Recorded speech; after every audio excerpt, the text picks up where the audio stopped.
Second hour of our Friday show is here. Jason Ross, Carmichael Dave. But Dave, it's 7 o'clock Friday. We got to bring in our guy, get our fantasy football questions answered from CBS Sports. Dave Richard joining us.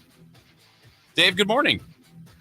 Gentlemen, it is a splendid week, is it not? It is a splendid week. Right, Dave? Oh, Kings lost last night, Dave. What are you doing? Jeez. Come on, man. Well, I'm thinking about something that might happen tomorrow. No, I believe I'm just telling you this. My team is wearing black to the funeral. What color is your team? Yeah, I know where he's going. Dude, come on, man. Wasn't it like 2 or 3 years ago? Didn't we have the whole conversation? I was super nice to you because I think like Florida State was favored by like 35. And we were just like, yeah, well, there's been some great games in the past, just not Miami's time. Like, you're going to beat us by like 900. No, actually, I'm very nervous that we're going to beat you by like 9 or maybe less. Because if you've watched any Miami Hurricanes football, and I know people in your area did, a lot of the Cal fans did, we are just that team that we don't know what tackling is. We don't know what defense is. And we play down the competition. There's no question that this is your team's Super Bowl of the year. You'd love nothing more than to come into the Rock and knock off the Hurricanes. And I'll be there. I'm going to be very nervous because I've seen how our defense plays, but we do have a pretty good offense. And that makes me feel like we've got a chance to win. But it won't be by 900 points. Jason, do you remember Lou Holtz? Very well. Okay, we've had this conversation before. Lou Holtz, famous coach, mainly known for Notre Dame, and one of the things that I always loved about Lou Holtz is back in Notre Dame's run when they were in the national championship almost every year. This is the 80s. They'd be playing like Lower West Side, Mississippi, Tennessee State, and they'd ask Lou a question like, "Hey Lou, how do you prepare these guys when you're most likely going to win this thing by a comfortable margin?" He'd be like, "No, that's not the case at all. Let me tell you something. Lower West Side, Mississippi, Tennessee State, that defense is absolutely unbelievable. We watched him on film, and if we're not careful, this could be an upset. I'm telling you right now, we are taking these guys very, very seriously." That's what Richard's trying to do right now. Dave? Thank you.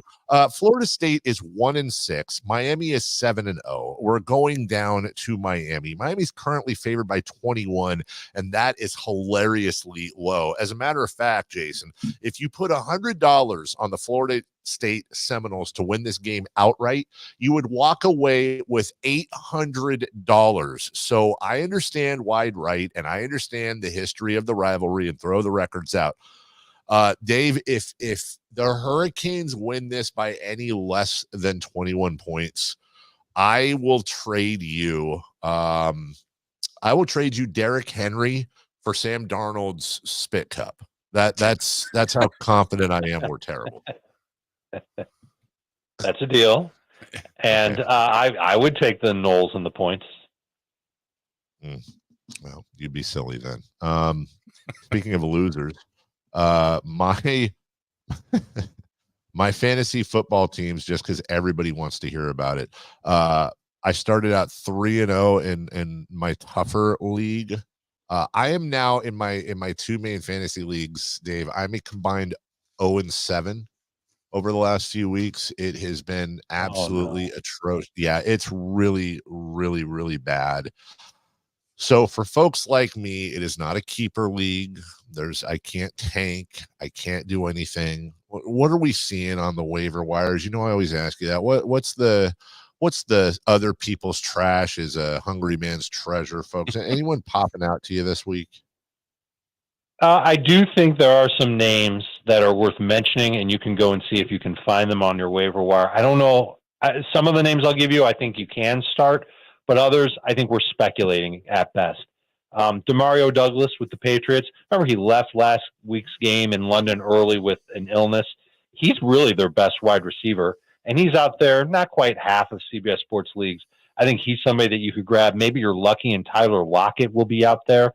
Lockett, if there's no DK Metcalf, does have a chance to maybe lead the Seahawks in targets. and have a nice game against Buffalo. Let me give you two Tampa Bay Bucks players. We know that Godwin's out for the year. We know that Mike Evans is out for a while. But Jalen McMillan is their rookie. He's a speedy downfield guy. He's someone that can help replace Mike Evans. He's already been playing a lot to begin with, so he's already been working with Baker Mayfield. So he's one guy that I think you can go and grab. I think he's available in about a third of CBS leagues, maybe half. Another guy in that offense at running back is Sean Tucker. He was originally an undrafted running back out of Syracuse. I thought that he actually looked great 2 games ago against the Saints. And I wonder if there is no Bucky Irving, he's got a toe injury, we could see Sean Tucker fit into the running downs role for Tampa Bay. So that's a guy that you can add now, see what happens today in practice in Tampa. And if Bucky Irving's good to go, you can just cut Sean Tucker. And I lied. I'm going to give you another name. Sterling Shepard could end up replacing Chris Godwin in the slot for the rest of the year. And he could be somebody that could be good for, 10 PPR points. Cedric Tillman is on the list of receivers that can get you 10 PPR points. I'll give you one other name, and this maybe should have been the headliner of all of them, is Rashad Bateman from Baltimore. We don't know if Zay Flowers is going to play. If he doesn't, that means that Bateman is the number 1 receiver for the Ravens. They're taking on Cleveland. I think Bateman can beat man coverage, and that's what the Browns play a lot of. And he's somebody who's got that same type of floor as Shepard, 10 PPR points, but the ceiling is much, much higher. So he would be the one that I would prioritize. And if there's no Zay Flowers, you can put him in the lineups. I apologize. I pulled an FSU. I should have put Bateman right at the top of the list to begin with. Wow. Dave, we got a couple from our listeners here. How about Najee Harris or James Cook? They're very close in my rankings. I'm going to take Cook just because I think he's the more explosive running back of the two, but Najee has looked better. Really, the whole Steelers offense looked better last week against the Jets, and I think it was because Russ was under center.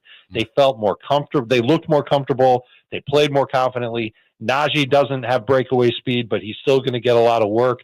And the matchup against the Giants is pretty favorable for Najee. So very close call between those two. If it's PPR, I think I'd almost certainly lean toward Cook, but it's very close. I'm going to say Cook, but I like them both. All right, and the other one was start one at flex, Madison, Judy, or Hopkins, and kind of a follow-up on that. What do you think Hopkins will now do as a member of the Chiefs?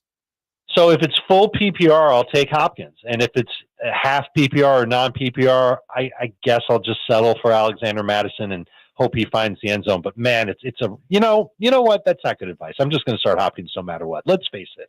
Kansas City needs a threat on the perimeter. Hopkins might not have burner speed, but he can run routes really well.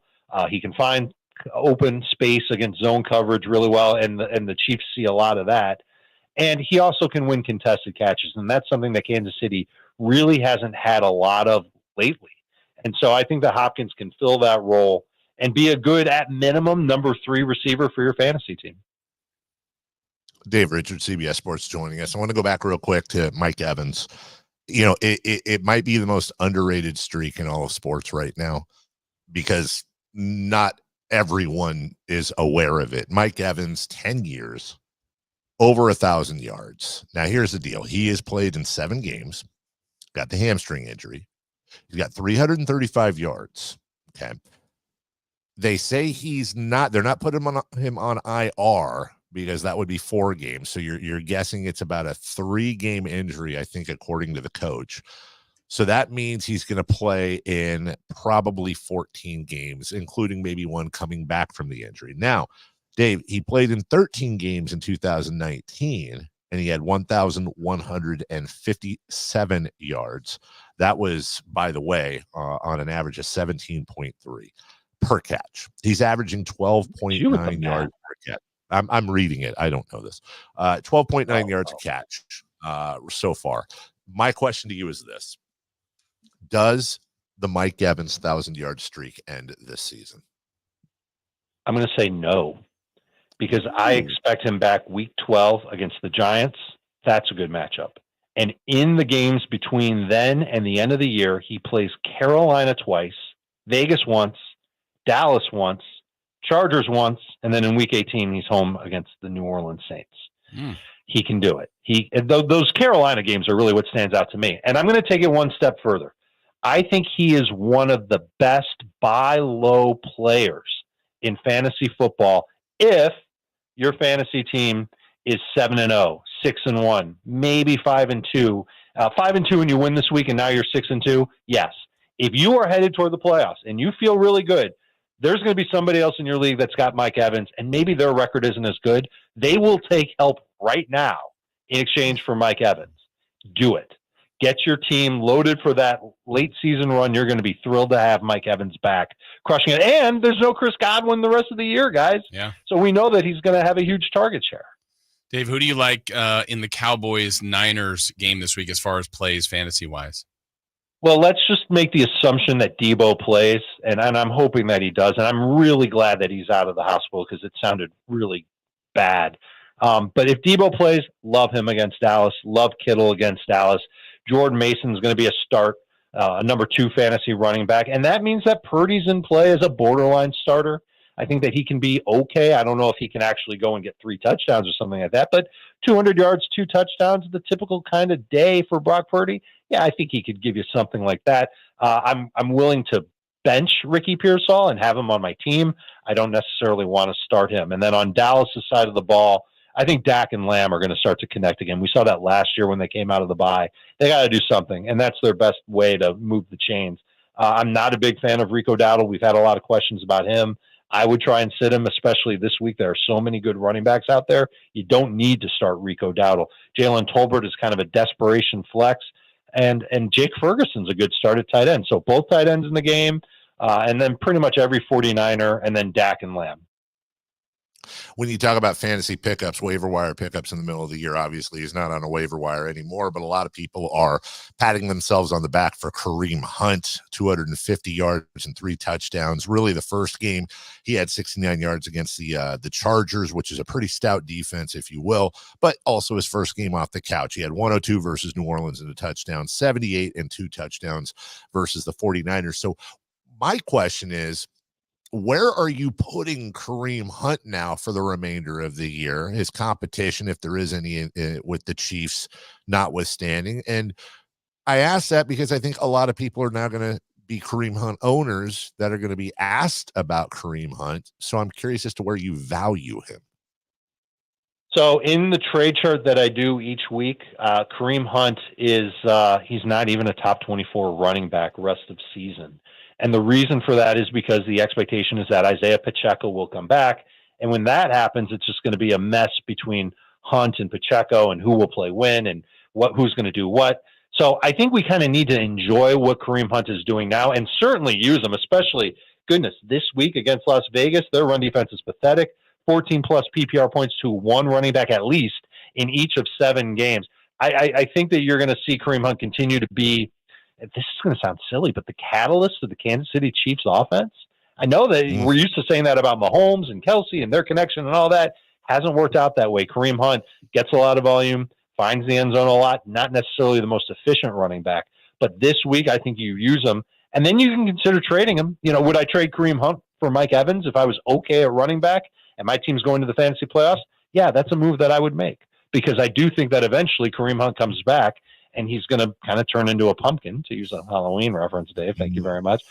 Because of Pacheco getting there. And then what happens if Kansas City adds another wide receiver or they get Xavier Worthy going? His playing time has been going up. Well, then it goes back to Mahomes being the catalyst of the offense and Kareem Hunt is taking a back seat. So, first of all, I'm proud of everybody that picked up Kareem Hunt. I was one of the guys that talked him up in the wake of the Pacheco injury. So hopefully you heard it from me and you went and you got Kareem Hunt and you're good to go. But there is a clock ticking here. And so if you've got Kareem Hunt on your team, the time to sell high, it's pretty much here. All right, Dave. Well, we always appreciate your time.